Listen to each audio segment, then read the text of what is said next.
Hey guys, सो आज हम पढ़ेंगे अप्रोचेस ऑफ कंपैरेटिव पॉलिटिक्स। इसमें हम सबसे पहले ट्रेडिशनल अप्रोचेस देखेंगे एंड आफ्टर दैट हम मॉडर्न अप्रोचेस देखेंगे। ओके, सो सबसे पहले हम स्टार्ट करते हैं ट्रेडिशनल अप्रोचेस के साथ। So now let's see the traditional approaches. So सबसे फर्स्ट अप्रोच आती है हमारी ट्रेडिशनल अप्रोचेस में, दैट इज़ फिलोसॉफिकल अप्रोच। ये हमारी सबसे फर्स्ट अप्रोच है ट्रेडिशनल अप्रोच की। अब फिलोसॉफिकल अप्रोच क्या होता है वो चीज़ सभी हम देखते हैं।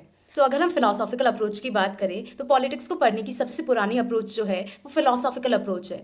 मतलब सबसे स्टार्टिंग में जब पॉलिटिक्स पढ़ी जाती थी तो वो फिलोसॉफिकल अप्रोच के थ्रू ही पढ़ी जाती थी। अब फिलोसॉफिकल अप्रोच से पॉलिटिक्स कैसे पढ़ी जाती है, तो क्या होता है, पॉलिटिक्स को पढ़ने के लिए जो पॉलिटिकल इंसिडेंट्स होते हैं या फिर जो इवेंट्स होते हैं उनको पढ़ना बहुत नेसेसरी है, तभी हमको पॉलिटिक्स समझ में आएगी। तो फिलोसॉफिकल अप्रोच क्या करती है, उन पॉलिटिकल इंसिडेंट्स या उन पॉलिटिकल इवेंट्स के पीछे जो ट्रुथ होता है, जो छिपा हुआ ट्रुथ होता है, उसको एक्सप्लोर करने की कोशिश करती है। और क्या करती है फिलोसॉफिकल अप्रोच, तो फिलोसॉफिकल अप्रोच जो है डिस्कवर करती है पॉलिटिकल राइटर जो होता है उसका ऑब्जेक्टिव डिस्कवर करती है। मतलब उसने कुछ चीज़ लिखी है तो उसके पीछे पर्पस क्या है, उसके पीछे ऑब्जेक्टिव क्या है, उस ऑब्जेक्टिव को, उस पर्पस को डिस्कवर करती है फिलोसॉफिकल अप्रोच। ओके, सो अगर देखा जाए कि फिलोसॉफिकल अप्रोच का पर्पस क्या होता है, तो जो पॉलिटिकल थ्योरिस्ट होते हैं जो अपनी पॉलिटिकल थ्योरी को बिल्ड करने के लिए जो टर्म्स या जो वर्ड्स यूज़ करते हैं उसको एक्सप्लेन करना is the main purpose of philosophical approach. So main M क्या होता है फिलोसॉफिकल अप्रोच का, तो फिलोसॉफिकल अप्रोच का मेन एम होता है जो पॉलिटिकल इंसिडेंट्स या जो पॉलिटिकल इवेंट्स होते हैं उसके पीछे जो कॉन्सिक्वेंसेज होते हैं, उनके जो रिजल्ट होते हैं, उसको एक लॉजिस्टिक, एक साइंटिफिक मैनर में इवेल्युएट करना, उन कॉन्सिक्वेंसेज को, is the main aim of philosophical approach. So अब जो देखा जाए ये फिलोसॉफिकल अप्रोच है वो एक ट्रेडिशनल अप्रोच है। तो अगर हम प्रेजेंट टाइम की बात करें तो आज इस अप्रोच का यूज़ नहीं किया जाता, बिकॉज ये जो अप्रोच है ये बहुत ही नॉर्मेटिव है। मतलब ये जो अप्रोच है ये बिलीव करती है इन व्हाट शुड बी और ऑट टू बी। जैसे कि मैंने आपको पहले भी बताया था कंपैरेटिव पॉलिटिक्स की, आई थिंक पार्ट 1 और पार्ट 2 में, कि नॉर्मेटिव मतलब क्या होता है। तो वही चीज़ है, फिलोसॉफिकल अप्रोच जो है नॉर्मेटिव है, मतलब ये बिलीव करती है इन व्हाट शुड बी और what ought to be instead of what is. So अगर हम बात करें कि इस अप्रोच के क्रिएटर्स कौन थे, तो सेवरल ग्रीक फिलोसोफर्स वो जो थे वो इस अप्रोच के क्रिएटर्स थे, जो इस अप्रोच को लेके आए थे, जिन्होंने इस अप्रोच को क्रिएट किया था। Like Aristotle, Plato, they were the creators of this approach. Okay, तो जैसे कि मैंने आपको बताया कि ये जो फिलोसॉफिकल अप्रोच है ये नॉर्मेटिव है नेचर में। मतलब ये बिलीव करती है व्हाट शुड बी और व्हाट ऑट टू बी। मतलब ये बिलीव करती है कि अगर सपोज करो एक आइडियल स्टेट है वो कैसा होना चाहिए, इंस्टेड ऑफ वो कैसा है, ये बिलीव करती है वो कैसा होना चाहिए। उस आइडियल स्टेट के लिए वो सर्टेन नॉर्म्स और स्टैंडर्ड निकालती है। मतलब ऐसे ऐसे कुछ पॉइंट्स है तो ऐसा एक आइडियल स्टेट होना चाहिए। ओके, इंस्टेड ऑफ वो कैसा है या उसमें कैसे अच्छा और अच्छा करा जा सकता है उस स्टेट को, वो कुछ रूल्स निकालती। सो ये थी हमारी philosophical approach. So I hope आपको फिलोसॉफिकल अप्रोच क्लियर हो गई हो। Now let's move to our next approach which is historical approach. अब हिस्टोरिकल अप्रोच से अपन क्या समझते हैं वो चीज़ हम देखते हैं। सो नाउ हिस्टोरिकल अप्रोच क्या बोलती है, तो हिस्टोरिकल अप्रोच बोलती है कि पॉलिटिकल साइंस को या किसी भी पॉलिटिकल थ्योरी को तभी समझा जा सकता है जब हम हिस्टोरिकल फैक्टर्स भी साथ में लेके चलेंगे, उनको भी हम कंसिडरेशन में लेंगे। जब हम हिस्टोरिकल फैक्टर्स को भी कंसिडरेशन में लेंगे तभी हम किसी भी पॉलिटिकल थ्योरी या किसी भी पॉलिटिकल इवेंट या किसी भी पॉलिटिकल इंसिडेंट को समझ सकते हैं। ओके, सो नाउ ये अप्रोच बोलती है कि किसी भी सिचुएशन को एनालाइज करने से पहले it is very important to study the history of that political incident or that political reality। So now कुछ ऐसे पॉलिटिकल थ्योरिस्ट है जो ये बिलीव करते हैं कि जो हिस्ट्री एंड पॉलिटिक्स है they are strongly interrelated with each other. ठीक है, हिस्ट्री एंड पॉलिटिक्स जो है वो एक दूसरे के साथ स्ट्रांगली इंटर रिलेटेड है। ठीक है, आप पॉलिटिक्स की जो स्टडी है तभी बहुत अच्छे से कर सकते हो जब आप उसके हिस्टोरिकल व्यू पॉइंट को साथ में लेके चलो, या उस पॉलिटिकल इंसिडेंट या उस पॉलिटिकल इवेंट की आप हिस्ट्री को एनालाइज करो या उसको देखो, तभी आप पॉलिटिक्स को बहुत अच्छे से समझ पाओगे। लाइक अगर कोई भी पॉलिटिकल थ्योरिस्ट अगर पॉलिटिकल थ्योरी बनाता है तो वो हमेशा पहले देखता है कि उससे पहले जो पॉलिटिकल थ्योरिस्ट ने पॉलिटिकल थ्योरी बनाई थी उसकी लिमिटेशंस क्या थी। तो वो एक बार हमेशा पास्ट में जाता है और हिस्ट्री में जाके देखता है कि पहले क्या पॉलिटिकल थ्योरी आ रखी है, उसमें क्या क्या लिमिटेशंस थी या क्या क्या अच्छे पॉइंट्स थे, तभी तो वो उन लिमिटेशंस को वापस सुधारता है एंड उन लिमिटेशंस को एडवांटेजेस में कन्वर्ट करता है। नाउ हिस्टोरिकल अप्रोच और क्या बोलती है कि जब तक आप पास्ट पॉलिटिकल इवेंट्स की, इंस्टीट्यूशंस की या पॉलिटिकल एनवायरनमेंट की स्टडी नहीं करते हो तब तक आपकी जो प्रेजेंट की स्टडी है वो लार्जली इम्परफेक्ट रहती है। मतलब वो माना सही भी होगी बट क्या पता आप वापस कुछ ऐसी चीज़ कर रहे हो जो ऑलरेडी हिस्ट्री में रिपीट हो चुकी हो, वापस कुछ ऐसी मिस्टेक कर रहे हो जो ऑलरेडी हिस्ट्री में रिपीट हो चुकी हो, तो इसलिए वो आपकी कहीं ना कहीं इम्परफेक्ट रहेगी वो चीज़। सो ये थी हमारी हिस्टोरिकल अप्रोच। तो जैसे कि मैंने आपको पहले भी बताया था कि ये सारी अप्रोचेस जो है ये ट्रेडिशनल अप्रोच है, तो ये प्रेजेंट टाइम में यूज़ नहीं की जाती। Okay, so now let's move on to our next approach which is institutional approach. So institutional approach जो है बहुत ही पुरानी है और बहुत ही इंपॉर्टेंट अप्रोच है to the study of political science. Now अब इंस्टीट्यूशनल अप्रोच जो है ये गवर्नमेंट के फॉर्मल स्ट्रक्चर्स के साथ डील करती है। गवर्नमेंट के formal structures like legislature, executive, judiciary, these are the formal structures of government, ये इनके साथ डील करती है। सो अगर प्रेजेंट टाइम में देखा जाए तो हमको गवर्नमेंट के फॉर्मल एंड इनफॉर्मल स्ट्रक्चर्स दोनों की स्टडी करनी पड़ती है, दोनों के साथ डील करना पड़ता है। बट पहले ऐसा नहीं होता था, इसलिए ये एक ट्रेडिशनल अप्रोच है। पहले ओनली गवर्नमेंट की फॉर्मल स्ट्रक्चर्स के साथ डील किया जाता था या ओनली फॉर्मल स्ट्रक्चर्स की स्टडी की जाती थी। तो इसलिए इंस्टीट्यूशनल अप्रोच जो है एक ट्रेडिशनल अप्रोच है। सो इस अप्रोच का मेन ड्रॉबैक क्या है कि इसका जो फोकस है बहुत ही नैरो है। मतलब जैसे कि मैंने आपको बताया कि ये जो है ये गवर्नमेंट की ओनली फॉर्मल स्ट्रक्चर्स के साथ डील करती है, या फिर हम कह सकते हैं गवर्नमेंट की फॉर्मल स्ट्रक्चर्स की स्टडी करती है। तो इसलिए जो इसका फोकस है बहुत ही नैरो है, तो ये इसका एक मेन ड्रॉबैक है। सो ये थी हमारी इंस्टीट्यूशनल अप्रोच। बट जैसे जैसे इंस्टीट्यूशनल अप्रोच डेवलप होती गई, इसने क्या करना स्टार्ट किया, इसने political parties, bureaucracies, interest groups, constitutions, इन सब को जो है इंक्लूड करना स्टार्ट कर दिया। ओके, किसमें? पॉलिटिक्स में। So this was all about the institutional approach. So अब हम हमारी नेक्स्ट अप्रोच की तरफ मूव करते हैं, that is legal approach. So now legal approach क्या होती है वो चीज़ अब हम देखते हैं। सो नाउ लीगल अप्रोच, सो ये जो लीगल अप्रोच है ये एसोसिएटेड है with legal bodies, legal processes, legal institutions और वी कैन से जुडिशरी, इसके साथ ये एसोसिएटेड है। अब इस अप्रोच में क्या होता है, जो स्टडी है पॉलिटिक्स की वो मिक्स्ड है with legal processes and institutions. So now in this approach जो स्टडी है पॉलिटिक्स की वो मिक्स्ड है with legal processes and legal institutions, इनके साथ मिक्स है। अब ये जो लीगल अप्रोच है ये क्या कंसिडर करती है कि जो स्टेट है वो एक सेंट्रल ऑर्गेनाइजेशन है for the creation and enforcement of laws. मतलब जो भी लॉज होते हैं उनके क्रिएशन के लिए या उनके एनफोर्समेंट के लिए, मतलब एनफोर्समेंट मतलब होता है लागू करना, ठीक है। तो उनके लॉज की क्रिएशन या फिर एनफोर्समेंट के लिए जो स्टेट है वो एक सेंट्रल ऑर्गेनाइजेशन है। ओके, सो ये जो लीगल अप्रोच है ये national as well as international politics दोनों के लिए अप्लाई की जाती है। Okay, so according to this approach अगर आपके पास लॉ की नॉलेज है then you can give predictions regarding the political behaviour of people, कि पीपल कैसे पॉलिटिकली बिहेव करते हैं उसके रिगार्डिंग आप प्रिडिक्शंस दे सकते हो। या जो लॉ की नॉलेज है ये एक इंपॉर्टेंट बेसिस बन जाती है for the predictions regarding political behaviour of people. तो देखा जाए तो ये अप्रोच जो है इसकी भी बहुत सारे क्रिटिसिज्म है, क्योंकि आप ओनली एक देखा जाए तो ये अप्रोच जो है ये भी क्रिटिसिज्म से फ्री नहीं है, इसकी भी क्रिटिसिज्म है, क्योंकि जो लॉ है वो पीपल की लाइफ का ओनली वन एस्पेक्ट कवर करता है। You can't predict entire political behaviour of people on the basis of knowledge of the law. So ये थी हमारी लीगल अप्रोच। ओके, सो यहाँ पे हमने ट्रेडिशनल अप्रोचेस कंप्लीट कर ली है। ऐसा नहीं है ट्रेडिशनल अप्रोचेस इतनी ही होती है, और भी कई सारी ट्रेडिशनल अप्रोचेस है, बट मैंने यहाँ पे ओनली 4 ही कवर करी है। So now let's move to modern approaches. अब हम मॉडर्न अप्रोचेस की बात करेंगे one by one. So modern approaches, when we talk about modern approaches, अब पॉलिटिकल फिलोसोफर्स को लगने लगा था कि अब पॉलिटिक्स को पढ़ने के लिए एक नए व्यू पॉइंट की ज़रूरत है। इतने टाइम से हम ट्रेडिशनल व्यू पॉइंट के थ्रू पॉलिटिक्स को पढ़ रहे थे, बट अब एक नए व्यू पॉइंट की ज़रूरत थी। तो इसलिए उन्होंने क्या करा कि जो ट्रेडिशनल अप्रोचेस की जितनी भी लिमिटेशंस है, जितनी भी पॉसिबिलिटीज है, उनको ओवरकम करने के लिए वो नई अप्रोच लेके आए, जिसको हमने बोला मॉडर्न अप्रोचेस। अब ये जो मॉडर्न अप्रोचेस थी ये मेनली कंसर्न थी on the scientific study of politics.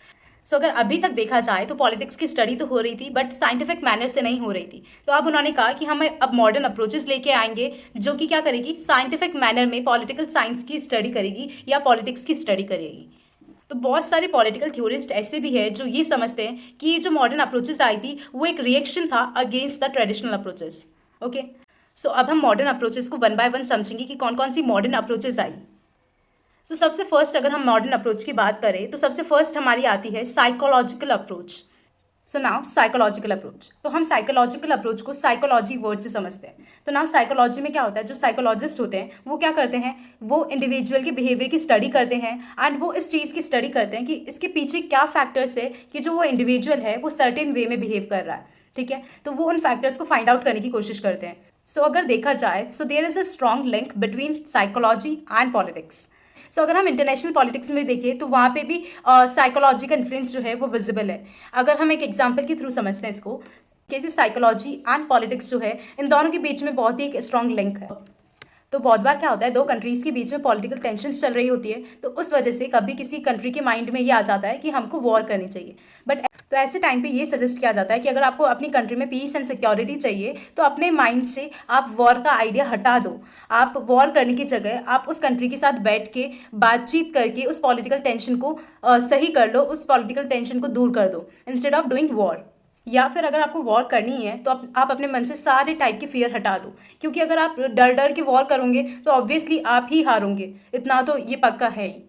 सो ये थी हमारी साइकोलॉजिकल अप्रोच कि हमारी जो पॉलिटिक्स और साइकोलॉजी है उन दोनों के बीच में बहुत ही एक स्ट्रॉन्ग लिंक है। Okay, now let's move to our next approach which is quantitative approach. अब क्वांटिटेटिव अप्रोच क्या होती है वो चीज़ अभी हम समझते हैं। सो सबसे पहले हम देखते हैं कि क्वांटिटेटिव अप्रोच को और क्या कहा जाता है। तो क्वांटिटेटिव अप्रोच को स्टैटिस्टिकल अप्रोच भी कहा जाता है। ओके, अब इसमें क्या होता है, क्वांटिटेटिव अप्रोच में न्यूमेरिकल डेटा का यूज़ किया जाता है। दैट मीन्स हर एक चीज़ को एक्सप्लेन करने के लिए न्यूमेरिकल डेटा का यूज़ किया जाता है। इसमें आप अगर किसी भी पॉलिटिकल फिनोमेना का डिस्क्रिप्शन दे रहे हो तो वो इनफ नहीं होगा, इसमें ओनली डिस्क्रिप्शन इनफ नहीं होता, इसमें न्यूमेरिकल डेटा का भी यूज़ किया जाता है। सो देखा जाए तो कहीं ना कहीं एक साइंटिफिक मैनर में हर एक पॉलिटिकल फिनोमेना को एनालाइज किया जाता है। मतलब हर एक पॉलिटिकल फिनोमेना को समझने के लिए कुछ ग्राफ का यूज़ किया जाता है, चार्ट्स का यूज़ किया जाता है, न्यूमेरिकल डेटा का यूज़ किया जाता है, तो इससे जो स्टडी होती है वो और भी साइंटिफिक हो जाती है। सो जो लोग इस अप्रोच का यूज़ करते हैं वो लोग ये डेमोन्स्ट्रेट करते हैं कि नंबर्स में सेफ्टी होती है। देखा जाए तो डिस्क्रिप्शन में उतनी सेफ्टी नहीं होती जितनी नंबर्स में सेफ्टी होती है। ओके, तो इसलिए वो लोग ज़्यादा साइंटिफिक कंसिडर करते हैं क्वांटिटेटिव अप्रोच को, क्योंकि क्वांटिटेटिव अप्रोच में graphs, tables, charts, numbers, numerical datas इन सब का यूज़ किया जाता है। ओके, तो देखा जाए तो अगर हम नॉर्मल लाइफ में भी देखें तो हम नंबर्स पे ज़्यादा इजीली बिलीव कर लेते हैं एज़ कम्पेयर टू किसी थ्योरी पे। एंड इस क्वांटिटेटिव अप्रोच को यूज़ करने के लिए आपको कुछ मतलब स्पेशल टेक्निक या स्पेशल टैलेंट की ज़रूरत नहीं है, बस आपको हर एक चीज़ को न्यूमेरिकल डेटा में एक्सप्रेस करना आना चाहिए। लाइक कितने नंबर ऑफ पीपल ऐसे हैं जो सेम वे में बिहेव कर रहे हैं, या कितने नंबर ऑफ पीपल ऐसे हैं जो थोड़ा अलग अलग बिहेव कर रहे हैं, तो ये सब चीज़ें आपको न्यूमेरिकल टर्म्स में करनी आनी चाहिए। So that's all what you need to use quantitative approach. Okay, so ये थी हमारी क्वांटिटेटिव अप्रोच जो कि एक मॉडर्न अप्रोच है। एंड हम आज अगर प्रेजेंट टाइम की बात करें तो हम नंबर्स पे बहुत इजीली बिलीव कर लेते हैं, इंस्टेड ऑफ एनी थ्योरी या एनी डिस्क्रिप्शन हम नंबर्स पे बहुत जल्दी बिलीव कर लेते हैं। So quantitative approach is a modern approach. Now so let's move to our next approach which is behavioural approach. तो आई थिंक इस अप्रोच के बारे में मेरे को ज़्यादा डिस्कस करने की ज़रूरत नहीं है, क्योंकि मैंने आपसे पार्ट 2 एंड पार्ट 3 में इस अप्रोच के बारे में अच्छे से डिस्कस कर लिया था। हमने बिहेवियरलिज्म पढ़ा था, उसके फीचर्स पढ़े थे। बट हाँ, अगर कुछ एक्स्ट्रा चीज़ होगी तो मैं यहाँ पे डिस्कस ज़रूर करूँगी। एंड हाँ, अगर आपको बिहेवियरलिज्म एंड इसके फीचर्स जानने हैं तो साइड कॉर्नर पर लिंक पॉपअप हो रहा होगा, तो आप वहाँ पर क्लिक करके एंड उन फीचर्स को देख सकते हैं। ओके, सो अब हम बात करते हैं एक बार बिहेवियरल अप्रोच की, एक बार फिर हम देख लेते हैं। सो बिहेवियरल अप्रोच जो है इमर्ज हुई थी 20th सेंचुरी में। अब 20th सेंचुरी से क्या मतलब है, जनरल नॉलेज के लिए एक चीज़ समझ लो, जब हम 20th सेंचुरी बोलते हैं दैट मीन्स हम बात कर रहे हैं फ्रॉम 1901 टू 1999। ओके, एंड जब हम 19th सेंचुरी बोलेंगे तब हम बात करेंगे 1801 टू 1899। ओके, तो ये जनरल नॉलेज के लिए था। एंड अभी 21st सेंचुरी चल रही है तो हम बात करेंगे 2001 टू 2099। ओके, सो ये तो था जनरल नॉलेज के लिए। तो बिहेवियरल अप्रोच जो है इमर्ज हुई थी 20th सेंचुरी में। ओके, अब ये इमर्ज क्यों हुई थी, इसके पीछे रीजंस क्या थे जो बिहेवियरल अप्रोच आए, या फिर हम कह सकते हैं बिहेवियरलिज्म मूवमेंट आया, तो इसके पीछे बहुत सारे रीजंस थे। सो इसके रीज़न समझने से पहले हम ये देखते हैं कि इसका ओरिजिन कहाँ पे हुआ था। तो स्पेशली अगर हम देखें तो इसका ओरिजिन हुआ था north and south America. Okay, particularly हम बात करें तो यूएसए में। अब हम इसके रीजंस की बात करते हैं कि बिहेवियरिज्म मूवमेंट या फिर बिहेवियरल अप्रोच आई क्यों थी। तो सबसे फर्स्ट रीज़न था वर्ल्ड वॉर 1 के बाद पॉलिटिकल थिंकर्स को ये रियलाइज़ हुआ कि इतनी स्टडी करने के बाद भी वर्ल्ड वॉर 1 हुआ, तो इसलिए अब एक नई अप्रोच की ज़रूरत है। हम इतने टाइम से ट्रेडिशनल अप्रोच से करते हुए आ रहे थे, फिर भी इतनी स्टडी करी, इतनी अप्रोचेज लेके आए, बट कोई मतलब नहीं निकला, फिर भी वर्ल्ड वॉर 1 हुआ। तो अब एक नई अप्रोच की ज़रूरत है, एक नए मूवमेंट की ज़रूरत है, तो इसलिए वो बिहेवियरल अप्रोच के साथ आए। Okay, second reason was the pragmatic outlook of the population of USA. Pragmatic मतलब होता है प्रैक्टिकल, मतलब जो यूएसए की पॉपुलेशन थी उनका बहुत ही प्रैक्टिकल आउटलुक था।